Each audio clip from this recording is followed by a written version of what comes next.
start, let me get my notes out, because you reach a certain age, you need to do that.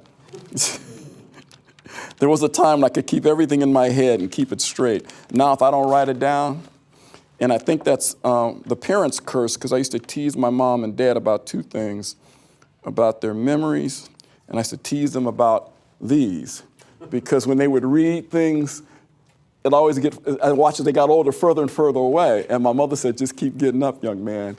Now they laugh at me. And so when I go to visit them and I put my glasses down, whatever glasses that are local to the area is the one you grab. So it might be glasses with little rainbows and girly glasses, and I got them on because I can see through them, amen? So I'll use this for my notes as well. We're going to talk about abortion, something near and dear to my heart. And I'm talking about glasses. I need to get mine out.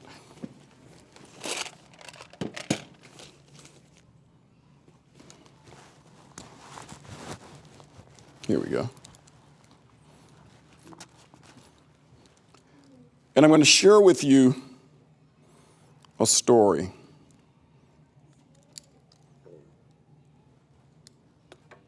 I'm going to talk to you about a young man, really not much older than a boy, man-child, maybe old enough to vote, not old enough to drink, but certainly not mature enough to understand what was taking place. And let me just share this story. This young man, he's about 18, 19 years old, was in his first year of college, and the apple of his eye is a young lady who is going into her first year of college, looking to become a dentist. And so, very fond of each other, so we were an item. So during the time of the 70s, which we're kind of coming right off the tail end of the 60s generation, the free love, and everything starting to bubble up that everything was okay. The social mores that were established that made this nation, in my opinion, the great nation it became, because it was a nation built on Judeo-Christian ethic, was being attacked by this new agenda. This free love movement, this movement that questioned authority, don't trust anybody over 30, that type of thing. So that environment permeated the colleges, started to permeate the colleges. And I remember seeing pamphlets and so forth that ran around that said that there was this procedure that you could have take place that would do away with an inconvenience. So I remember seeing these things and reading about them on the college campuses. And so as a young man, was very fond of a young lady, and the times that we were in, having been raised right, what was right from wrong, got into a situation where I got this particular young lady pregnant. So in seeking what to do and not making the right choices, even after making a wrong choice, I succumbed to the pressure that came from her family that said that we should have this procedure take place and have this inconvenience done away with. Amen? So I agreed to it. I'm 19 years old. What do I know? But there was a sixth sense that said, I don't know. What I should have done is sought counsel from my parents. But I didn't do that. I didn't want to embarrass myself first and foremost, so it was an ego thing. Secondly, revered my parents, mom and dad, in particular dad. My dad is still my hero today. So I didn't want to disappoint him in my mind. So I went along with the choice that was made because it was the convenient choice to make, and I thought that the problem would go away and we get back to life as usual. So the young lady had this procedure done. I remember getting the phone call from her after she had the procedure done. Her mother took her to get the procedure done. And I get this phone call. I said, hi, honey, how you doing? Hi, I just came back. I said, okay. Sound a little druggy, yeah, the anesthesia, blah, blah, blah. I said, okay, well, give me a call when you She said, I'm going to go to sleep, take a nap. I'll call you when I wake up. I said, okay, we'll talk to you later on. And so we're getting ready to hang up the phone. She said, oh, one more thing. I said, what's that? She says, I just wanted to let you know they were twin boys. So my 19-year-old brain was, huh? I could not fathom that. Wait a minute, what's this about boys?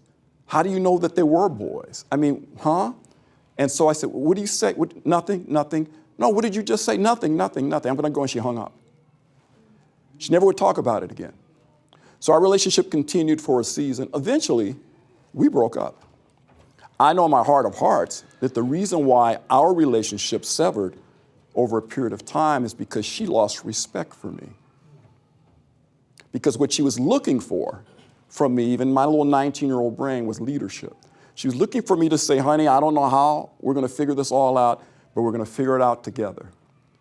That's what she was looking for. Because she had gotten that from me, she would have bucked up against mom and dad, and she would not have participated in that fateful decision. So let's fast forward, because the only way I could deal with it was we'll just block that out, because I don't understand it, makes no sense to me. She will not talk about it. 10 years pass. I have let's say it's a cousin, and she's a year younger than me, and I'm living in Northern California now, and she is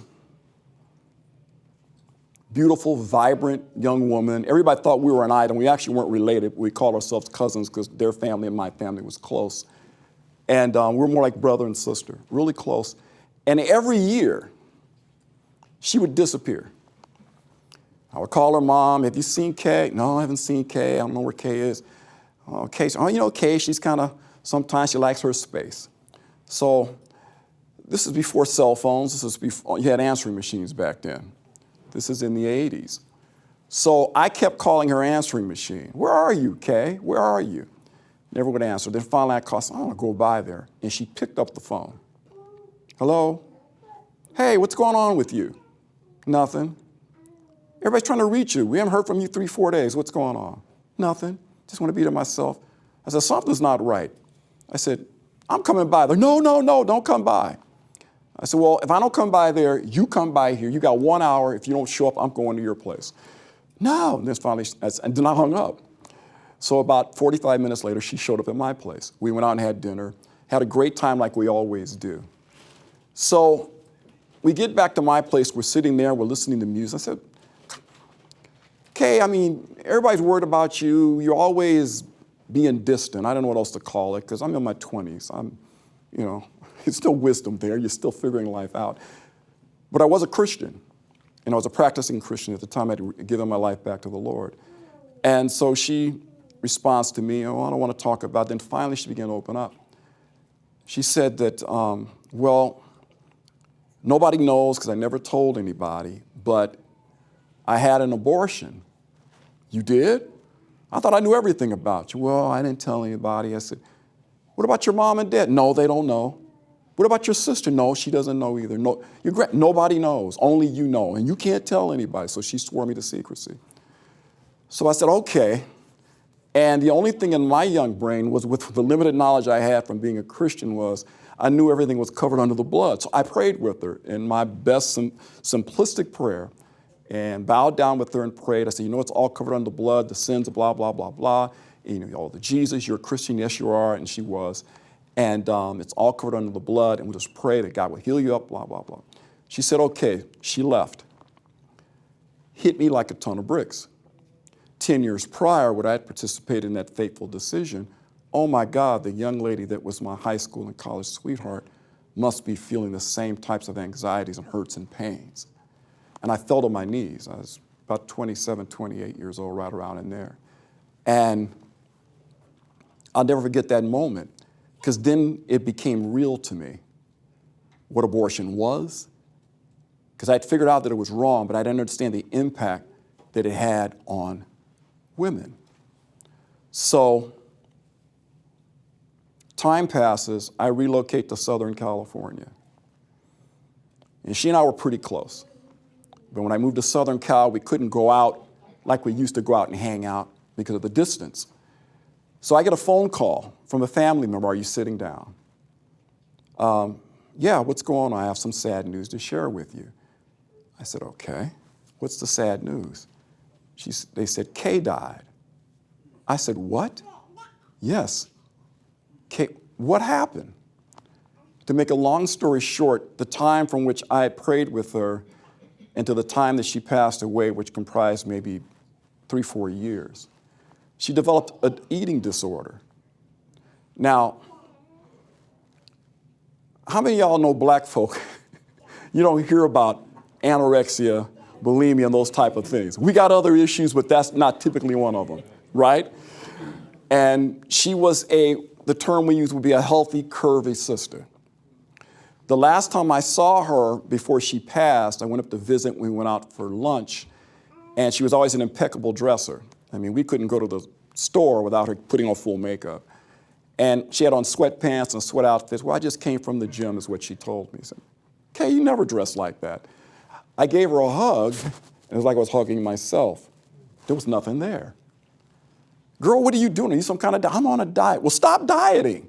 You know, you're only about this big around." Well, it was the loose clothing that was concealing what was going on. She stopped eating, and her mother, her father, nor her sister, or any other family members picked up on it, because I learned that they were very good at concealing those things.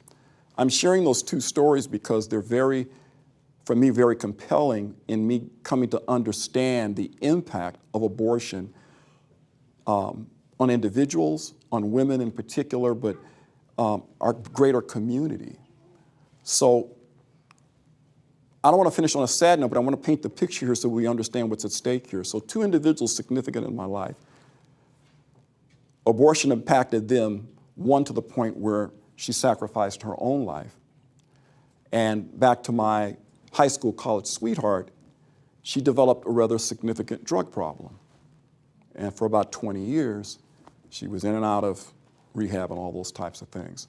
Around the time this is happening, God's moving me in toward ministry, and I began to associate with men like this gentleman back on the right there, and that's Pastor Stephen Broden from Dallas, Texas. And he is one of the foremost experts on abortion in the African-American community today. He, on a regular basis, stands out in front of abortion clinics praying for those mothers-to-be who go into those torture chambers. I can't call them clinics. Praying for them.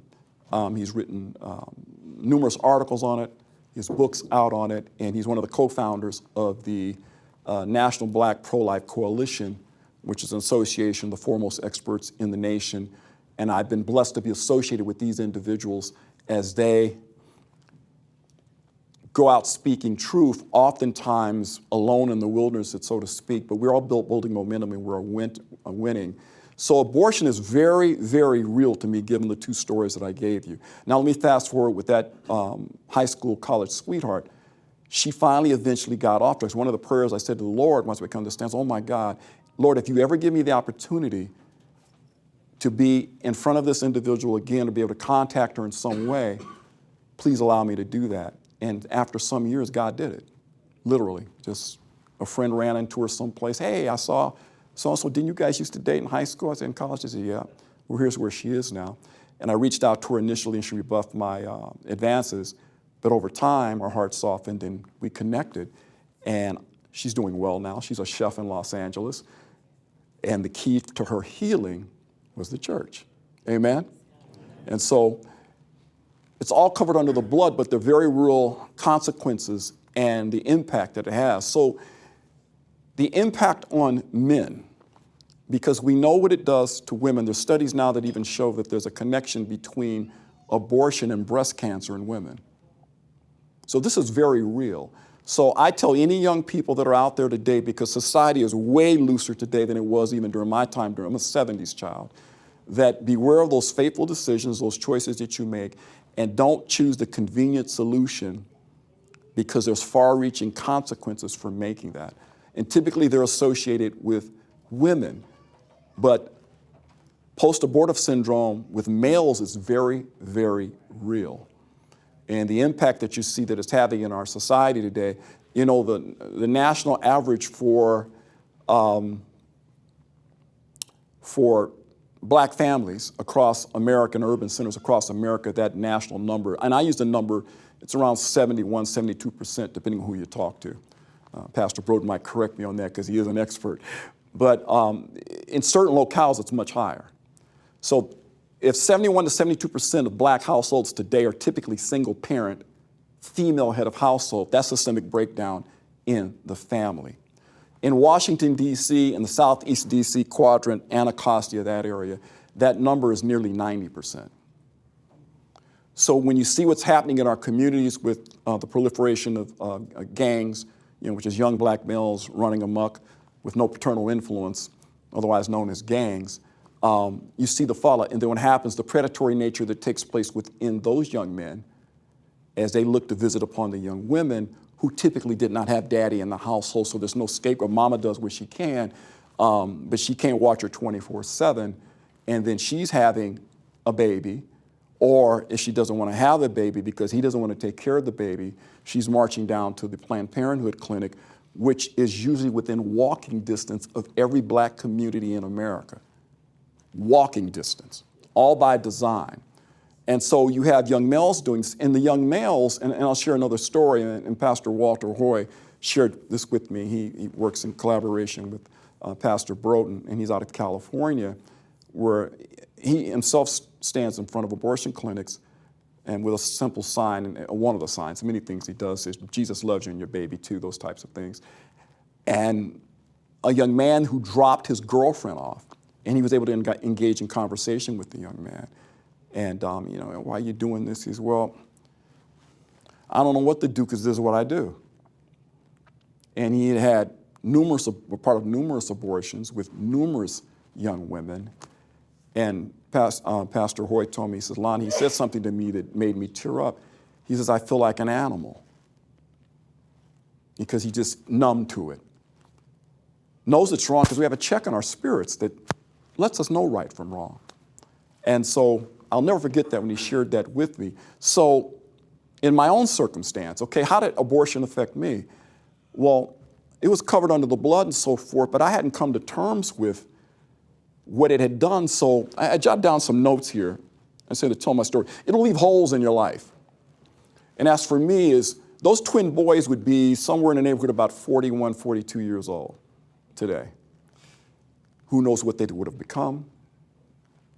Who knows what kind of men they would have been if I had any kind of impact on them like my father had on me, they would have accomplished much, because whatever I am is because of two things, because of him and that man who raised me, along with my mom, and had a tremendous impact on me even today. He's 87 years old, I'm still scared of him. And I outgrew him in the 7th grade. And so that's daddy, that's Papa. I would like to think I would have had that impact on them as well. But because of that fateful decision, I will never know that for sure. And that's a hole in my life that I have to live with. And when you look at the milestones that take place in people's lives, I have friends who are around my age who have grandchildren. They have children and they're graduating from college, or they're going into college from high school, or they're in high school, and those types of things. And I don't have that story the way they do. I have one friend's got 9 or 10 grandkids, and he and I are the same age. And he became a dad around the same age. And it was an unplanned pregnancy. But his father told him, you man up and do what's right. And so today, that young man is 44 years old today. So I have to look at those types of things and understand. So it impassions me to share with you and anyone listening, and if you ever listen to my show, at least once or twice a week, I'm talking about abortion, to the point where folks are complaining in inbox, that's all you ever talk about, Lonnie Poindexter. You're a one-issue kind of guy. I said, well, it is the preeminent issue in the black community, if not America. You got over 60 million abortions to date. Over 20 million of those abortions are folks with a darker paint job. Yet we're only 13% of the population. So we're disproportionately represented. So we are in depopulation in urban centers across America where we've had traditionally strong growth going all the way back to Reconstruction and the great migration of Southern blacks to the north for the jobs, and in Detroit, Michigan, and Milwaukee, and Chicago, and how my family migrated out of the South, which would have been Oklahoma and Mississippi. They went west to California. So traditionally strong growth, second-class citizens because of the racial issues within our nation, but yet we had intact family units. In fact, the numbers were completely flipped. So from the mid-'60s, in the implementation of entitlement programs, welfare, what do you want to call all that, and then abortion kicking in right around the early 70s, 1973, Roe v. Wade was ratified in the Supreme Court, and then you begin to see the black family begin to do this. Black males losing their way. You see the proliferation of young black males caught up into our penal systems. Those things are all tied together. And then you find that when you talk to these young men, like the young man that Pastor Hoy spoke with, he says, I feel like an animal. And he's like, why can't you do something? There's an impact on men. You can't deny it. Well, you can deny it, but it's there, and you see it evidence in the pathologies that exist that I just described in terms of when you see these young men out here fighting and so forth, you can bet your bottom dollar that a good percentage of them had participated in abortion. And their way of dealing with it is through false bravado, gang activity, drugs, all of sundry things that we hear about in the news. And if you don't deal with that, it affects you going on into your latter years. I have a good friend, and I can share his story because he's given me permission to. He's writing a book, Pastor Bruce Rivers. And Pastor Bruce Rivers is writing a book called No More Rivers. And it's a book about his journey and his participation in abortion, and he has no biological heirs. And he's an age, he's a little bit older than me, he's not gonna have children because his wife, they're at that age, having children is not part of the package, right? They're old enough now. And how he had his epiphany at a pro-life event in Philadelphia at Pastor Herb Luss Church, who's a pastor that has a pregnancy center in Philadelphia. Whole nother story about how he got that center there. But Pastor Luss said, can you go to this event for me? I can't make it. He goes to the event. Dr. Alveda King was speaking. Pastor Star Parker was speaking. And they begin to share the statistics, and they hit him like a ton of bricks. He had never dealt with the fact that he didn't have any biological heirs. They had to carry him out of there. Okay, a few years later, he finds out with the passing of his mother that he's going through her personal effects and calls her, are you sitting down? Famous, are you sitting down? Yeah, what's going on? I'm adopted. You're adopted? Yes, I'm adopted. But wait a minute, you look like you're, yeah, I was adopted into the same family that my birth mother comes from. So I look like the people, the family I'm adopted into. It was a second cousin, I believe it was. And he was able to track down and find his birth mother, and in 1955, which is when he was born, she was pregnant with him, and there was a little thing called the Negro Project. If you know anything about your history, the precursor to Planned Parenthood, and she had been encouraged to have a procedure done because they had this trial thing they were doing at this clinic in Philadelphia. So he finds out about abortion in the place that he played in it as an adult male in the same city where his mother could have had him aborted, but she elected to carry him to term and then lovingly gave him up to a family member who raised him as if he was her own son. Abortion for him impacted him that he had a 20-plus year drug dependency. And he didn't understand why. So all these things, and I'm 61 years old. So these things we're figuring and learning in our 50s, going into our 60s, about what impact those choices from back in our youth had on us as adult males today. So you can bury it like I did. I'm just putting it in the box. I'm not dealing with it, but it will bubble back up and deal with it. And so for him, and it was from him for his epiphany came at that event, but it was a book that he read called Fatherhood Aborted. I know Pastor Broden's very familiar with this book, and it's written by Guy Gordon and David Hazard. I believe Guy Gordon's passed away, or Condon's passed away, right? He's passed away, right? I'm not familiar with the book. I'm sorry. You know this book, no? Oh, okay, well, he got his own books, that's why. He doesn't need this particular one. But this is what, Pastor Parker, you know about this book, right? Fatherhood Aborted? I may have heard the title. Okay, when I show it to you guys will remember. Anyway, so this book talks about the statistics and so forth that take place. So if my point being, anyone here today, it could be your family members. If you got over 60 million babies that have been aborted, that's not, they happen to somebody else. That's in your family. That's in your church. In fact, I tell pastors, because I work with pastors most exclusively, if you're wondering why your church ain't growing, maybe it's because there's an abortion clinic down the street that's doing away with your future congregants on a regular basis. And that's why I encourage and poke and prod pastors to step up and fight back. But the impact on men is tremendous.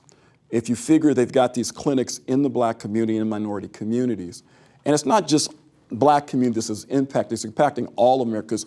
The black community are the canaries in the mine shaft, if you will. So whatever's happening in the black community is a precursor to what's going to happen in the greater community. And you already see the numbers. I mean, because if it's 60 million, over 60 million babies being done with, over 20 million black babies, at least 40 plus million there's everybody else. And so our white brothers and sisters in every ethnicity is being impacted. But we are being targeted. And we're all being targeted for a reason. The reason is because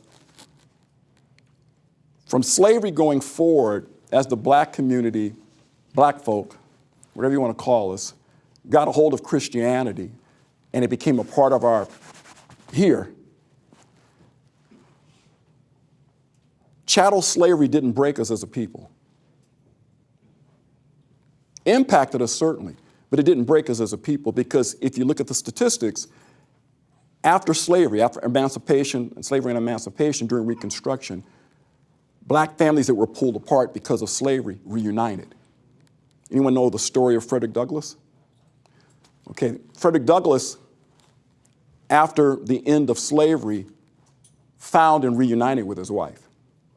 They didn't have the internet back then, so it was an effort, but they did that.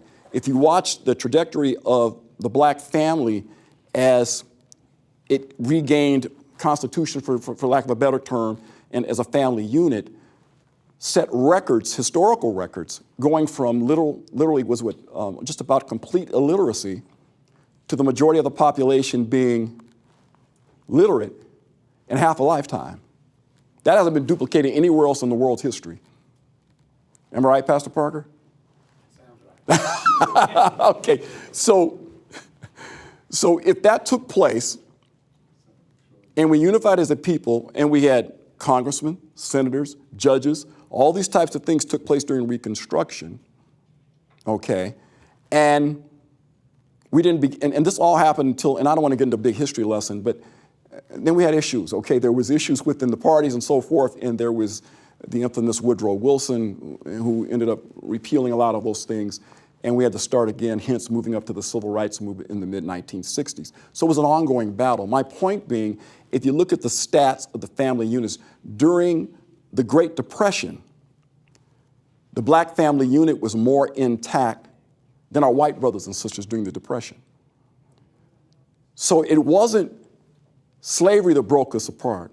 It was the entitlement programs of the mid-1960s that broke us apart.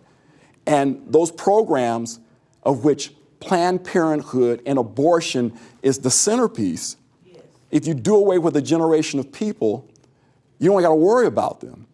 And I was taught this by a white Irish Catholic gentleman, Dr. Patrick Fagan, who's with the Maury Institute at Heritage Foundation. And he's done exhaustive studies on this, and he's got books, and I can give you all the references after my piece as I speak here. He spoke on this, and I said, why do you care so much? You've got all this data on what's happening in our communities. He said, I saw it happen in Ireland, and so, which is where he was from. And he says, slavery didn't break you. Jim Crow didn't break you as a family unit. Separate but equal. The KKK, none of that did. That impacted us certainly, but did not break us. Because if you look at the data of our family units. He says, but the entitlement programs coupled with abortion have had a devastating impact on the black community. Abortion is the centerpiece. And so you look at, and I don't want to get too far off on a limb on this, but you see it in the redefinition of roles in the family. I mean, you've seen this now. It's okay. You don't have to be a man. You can be whatever you want to be, all these different designations. And if you walk down the streets in Washington, D.C., you see these things daily. You know, God's got me right downtown D.C. I don't have a car anymore. I walk, and so I can see all this up close and personal, what this impact is having on us. The men I'm most concerned about, because I happen to be a guy, I know that the men, and our young men in particular, we have to reach out as a surrogate until another generation rises up that understands the validity. Like when I see Abraham Hamilton and Will and all these other individuals, and they all got 4 and 5 and 6 kids. And it touches my heart because these are men, they get it. These are young men who get it. I call them old men because they're about half my age, but they have a lot of wisdom that make you think they've been around almost 3 times as long as they have. And it's because they won't make the choices that was made in my generation that impact my generation even to this day, like if I'm talking about the holes that are in your lives. But I want to sum up and say this. I'm healed through Christ Jesus, amen? Amen. We serve the God of second chances, amen? Amen. All right, so I walk in peace. I don't carry this like a burden, but I do understand, so I'm waving the banner. I'm the watchman on the wall, and I'm screaming at the top of my lungs, don't do it. Don't believe the lie. I don't care what circumstance or situation that you're in. God has a plan. Great things come from very, very, very humble beginnings. My father, who is my hero, is a product of a broken home. He's 87 years old today, and his mother, 5 children total in the South during Jim Crow, had the vision and passion to pick up her 5 babies, her childrens as she called them, and move them from Mississippi to California to give them a better life.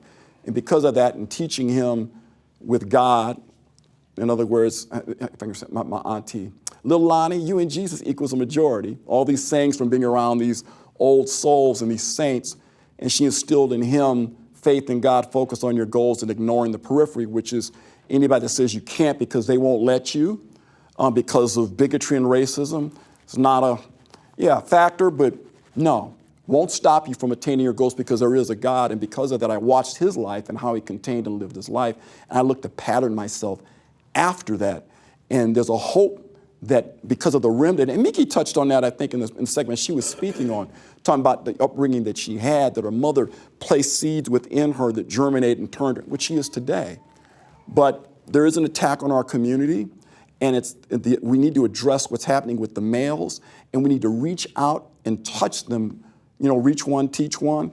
And so I'm involved in mentoring and things of that nature also. But I make sure that I dig in and find out what's going on with that because it's a thing nobody wants to talk about. So at this point, I want to look at the time here. I think I'm okay.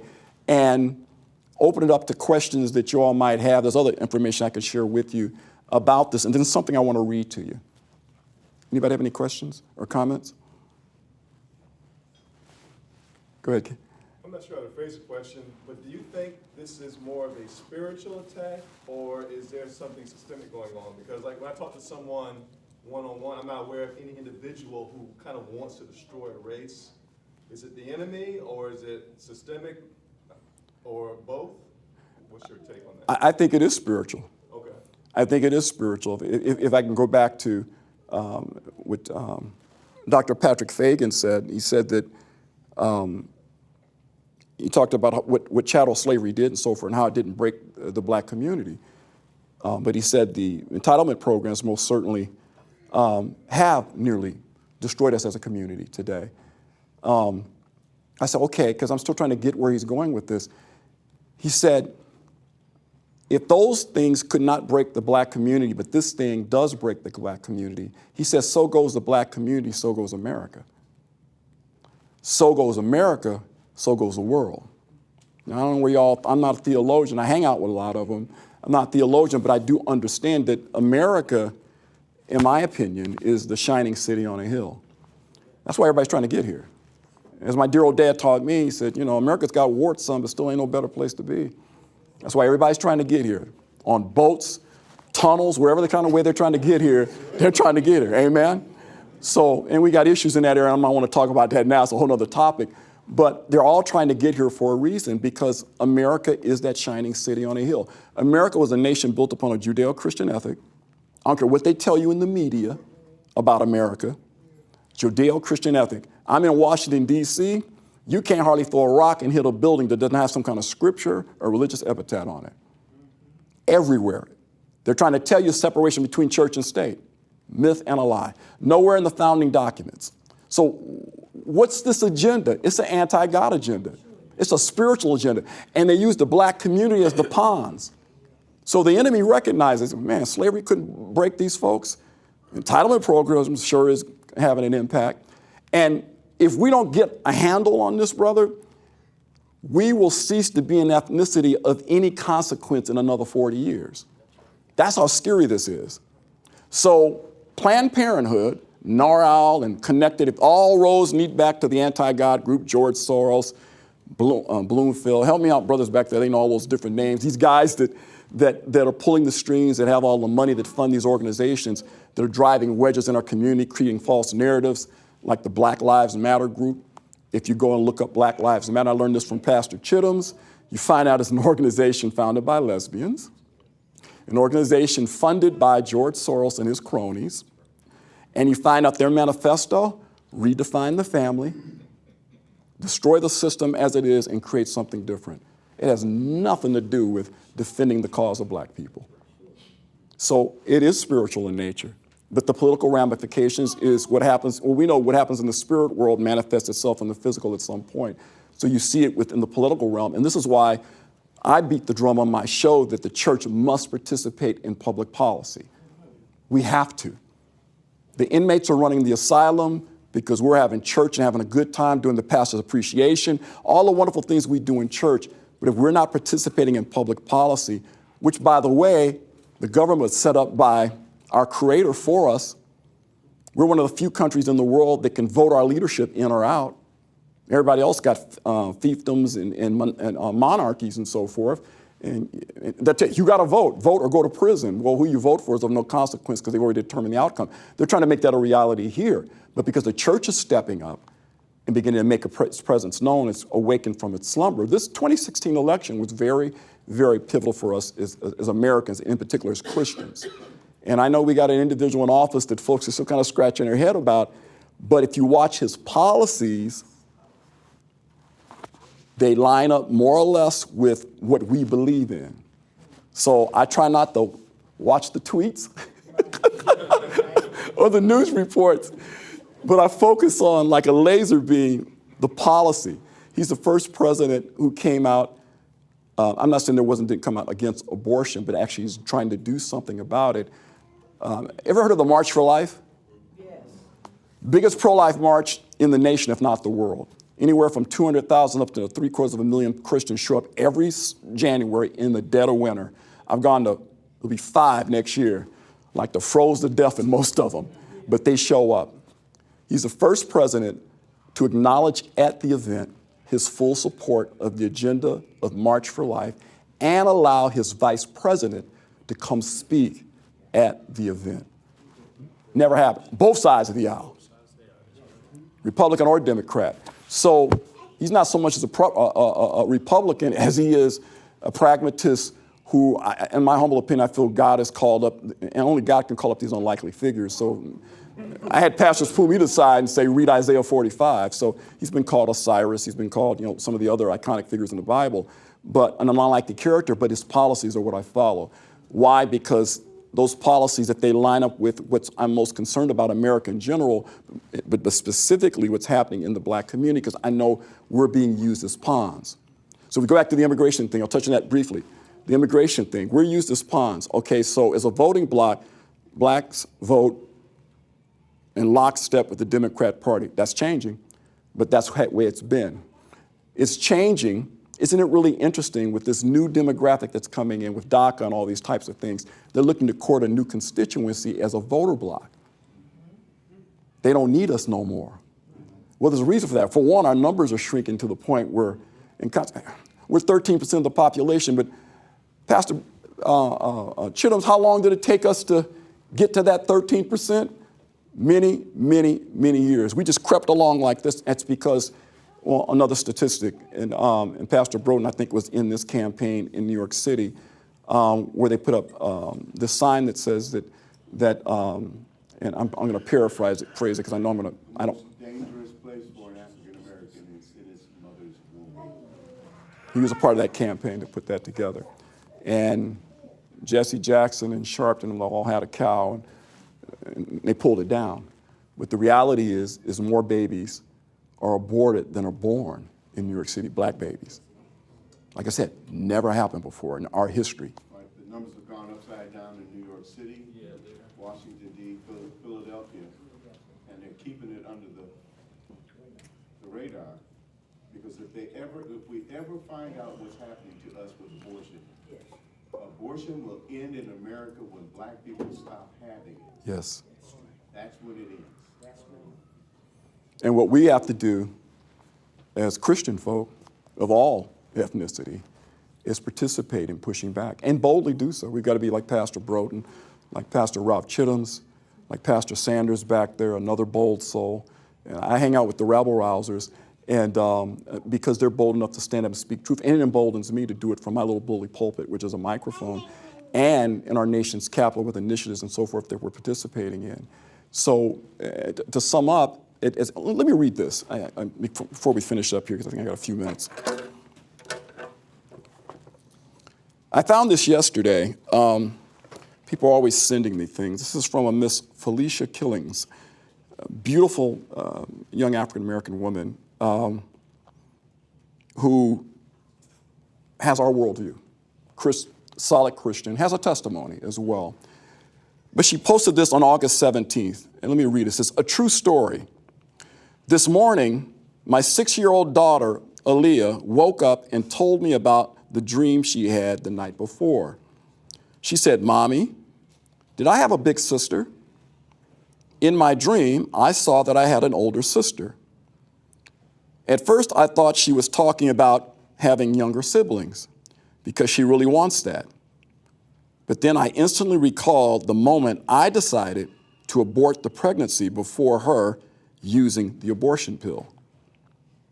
I've heard numerous stories of children having dreams about their aborted siblings. I have as well. I've featured some individuals on my show, clergy, whom they've seen in a heavenly vision. In the dreams, the child that was aborted shared something with the born child, a message or memory that only the mother would know. Each time I heard these stories, I was amazed by what would take place in the dreams, but I never imagined Aaliyah being among those dreamers. And her little girl's maybe, 6 or 7 years old, somewhere in there. So when she said, 'Mommy, why didn't you tell me that I had an older sister?' my heart almost broke. For the first time, I had to share with my daughter a modified version of what abortion is. I had to explain to her, because my daughter and I vowed to never lie to each other, that before I gave birth to her, Mommy was pregnant, that I had a tiny, she put in quotes, dot, or seed in my womb, but I took medicine to get it out. Aaliyah, with tears in her eyes, then asked me why she was born and not her sister. That's when I told her that Mommy made a huge mistake because she was afraid. I found myself repenting to Aaliyah for my actions. So she's repenting to her little girl.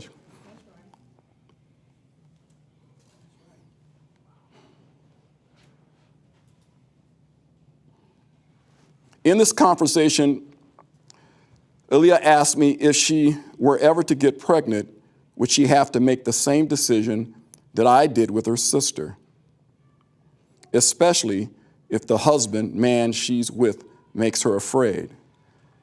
I told her no. I said, don't ever feel that you have to get that dot out of your body because you're afraid. Always know that mommy will be there for you and mommy will help you. Some might say that such a discussion should not be with a 6-year-old. But in today's society, Christian parents have to teach our children what's right before the world gets a hold of their minds. This conversation with Aaliyah was one of the hardest things I've ever had to do. But I'm grateful that the Lord brings redemption. Am I grateful that the Lord has his way of revealing himself to my daughter? She has a great big heart. Her dream was so divine. I know now that I have to take care to teach her how to handle the spiritual gifts well. If you know of someone who is contemplating having an abortion, share this post. We may never be able to overturn Roe v. Wade. She's a bit pessimistic. We're very optimistic. But we can reach out to women to help save the life of the unborn. That unborn child has a spirit, and as my daughter's dream revealed, these persons were very much alive and full of purpose, even at conception. Aaliyah's older sister never had a chance to walk out her purpose in the earth because I prevented that. But perhaps this dream from heaven will give Aaliyah a sense of purpose in helping to promote the pro-life endeavors. Pray for my baby girl. She just may be a modern-day Esther, speaking on behalf of the unborn. I got this on the 17th. It rocked me when I got it. And when I think about that in the age that she was, she's a young woman. I think about the father-to-be that was involved. And I can reasonably expect that if he had stood up, or as Pastor Walter Hoy would say, Lonnie, you got to lay down in front of the bus and tell him, in the car, you can't go, you got to run over me, you can't go to the clinic and do that. If he had done that. And because young men who don't have fathers, because we got a generation and a half of young men with no fathers, are allowing these things to take place, and everybody suffers. So this was a recent post, and I just said, okay, Lord, can't you want me to share it out? I'm going to share it. I'm going to post it it's in my social media, so for those of you who are not connected to me in social media, I can get it to you so you can get it as well. So without any other questions and so forth, go ahead, brother. So I'm curious, have you ever had anybody say to you, I'm sorry, I wrote this down so I wouldn't screw it up. How do you respond to somebody who says, Lonnie, how can you be against abortion when you have benefited from it? You become successful, everything you were trying to avoid. And I'm not arguing with you. I'm saying I can see people being like, yeah. Hey, this is hypocritical. Right. How can you, it all worked out for you. Look at you, Yeah. big success. Yeah. Have you ever had anybody ask you that? And if not, what would you say? I certainly have been asked that. Yeah, in a matter of different ways. Chelsea Clinton just produced something recently that speaks to that. That the GDP went up and benefited by trillions of dollars because of abortions. What? In my instance, don't let the suit fool you. I paid a price for that choice. Let me read something to you quickly. Sorry, I didn't mean to get you off. No, you actually got me right on track because I had some little notes in here pertaining to that.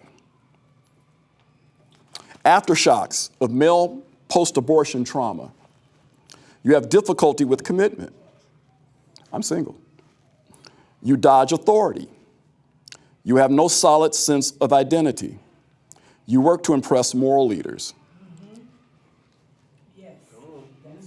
Uh-huh. What was that? You work to impress? Moral leaders. In other words, to cover up the shame, you get involved in philanthropic pursuits to help people. I always want to help somebody.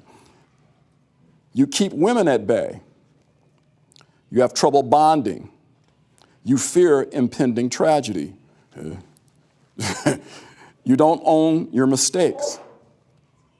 You feel inadequate as a leader. It impacts you. I'm a work in progress.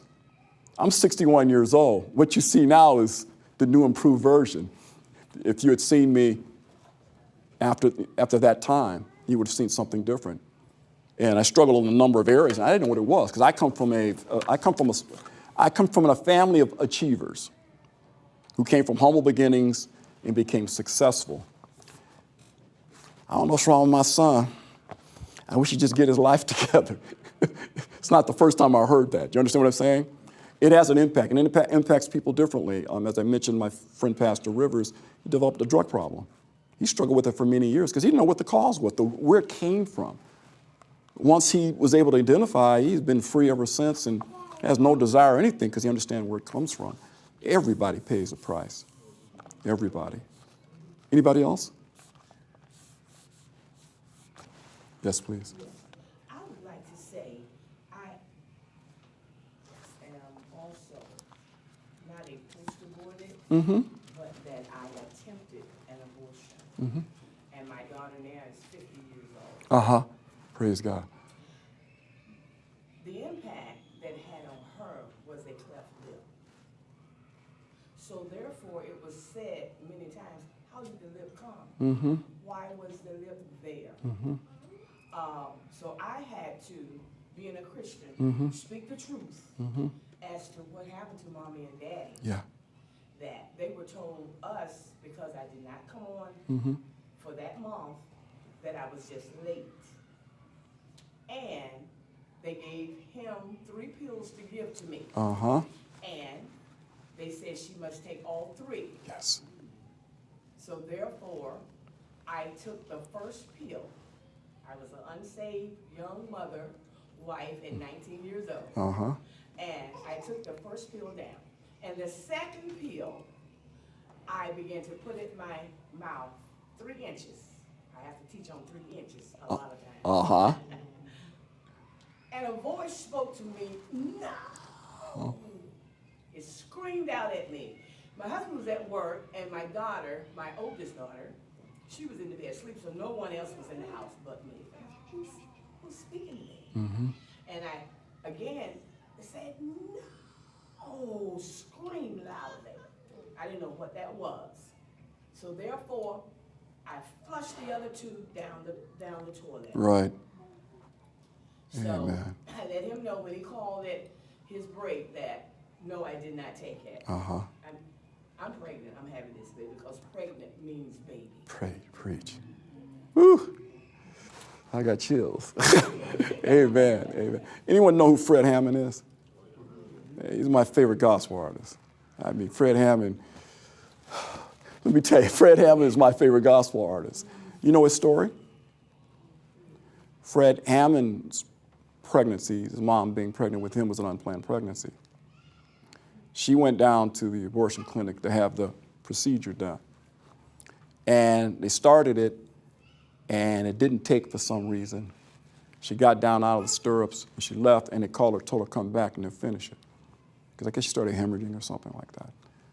And she had a check on her spirit, and she didn't go back. That's why he's with us today.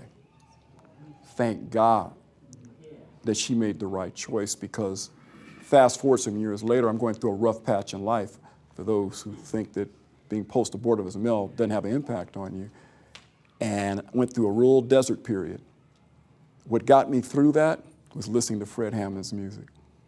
Got me through that. And it actually prepared me for ministry for what I do today.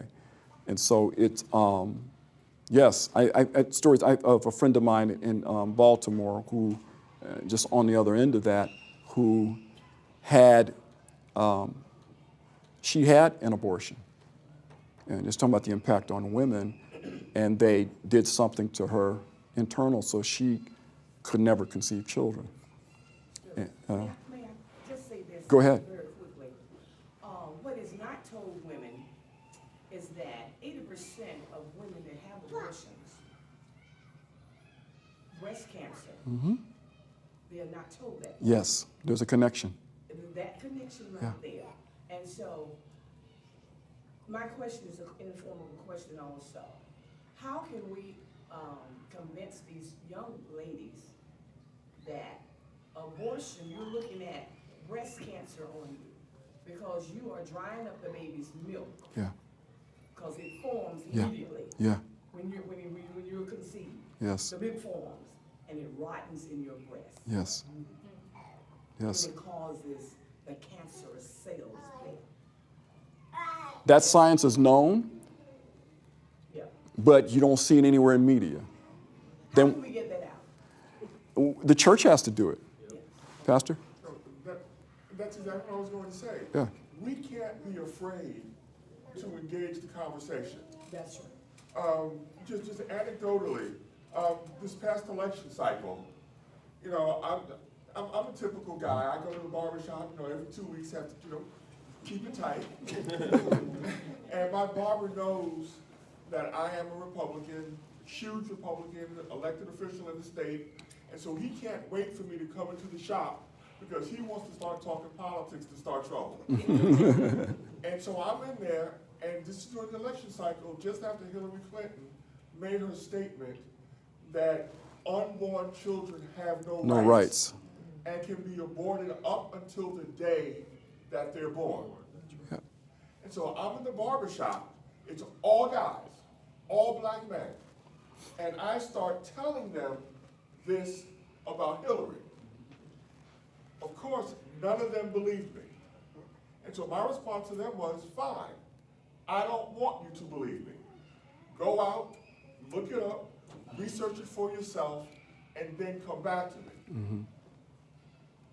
As a result of those conversations, every person that I had a conversation with, and I'm not saying this, well, I'm just gonna tell the story. Every last person that I had that conversation with, every black man in the barbershop, over those 6 to 8 weeks, they came back and said one of two things to me. One, I'm not gonna vote for Hillary Clinton. Or two, I'm gonna vote for Donald Trump. We cannot be afraid to engage a conversation in hostile territory. That's right. That's The right. Bible tells us that darkness cannot survive in the presence of light. Preach. That's right. So how do we do it? Everywhere you go, Yeah, talk. that's right. Don't be afraid. Speak up. Yes. It really is just that simple. Go ahead. Lonnie, and this is not about titles or anything like that, but I'm the director of Fatherhood Mentoring and Abstinence Education at a crisis pregnancy center. Mm-hmm. I deal with fathers that are post-aborted. I myself am a post-aborted father. All right. And to add to what the pastor said about, and what, ma'am, you asked the question of how we get it out. First and foremost, you know, Frederick Douglass said knowledge is power. Mm. And I always say it like this: knowledge is power only when we apply the knowledge. Yes. And you cannot tell someone something you don't know yourself. And when we educate ourselves on this issue, then we can defend our position on the issue.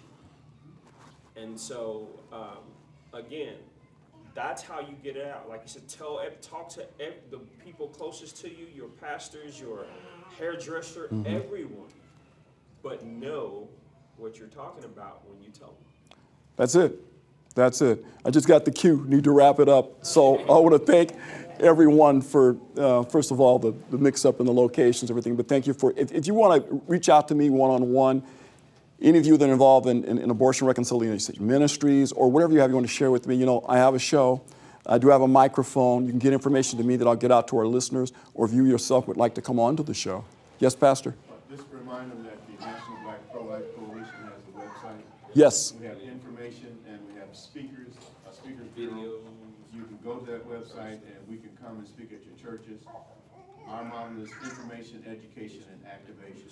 Information asks and answers the question, what in the world is going on? Education asks and answers the question, why is it happening to us? And of course, activation can only happen when those two questions are asked and answered. Yes. Yes. Thank you so much, everyone. Appreciate it.